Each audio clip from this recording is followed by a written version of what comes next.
This is a like monthly planner whiteboard we found while we were cleaning out the back. And right now, for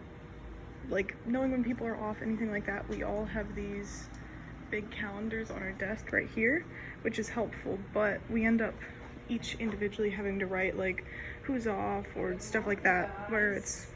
with this we could just have it on one calendar we could all see, so we wouldn't have to all do it, and it wouldn't be as much work. So I'm gonna try and clean this one off, but it might be difficult because this one still has Bob on it, who was the previous owner, so it's been back there a while, but I'm gonna clean it off.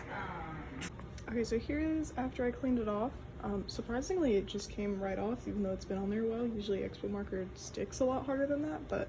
I went ahead and updated it with this month's dates, and we're probably going to put it up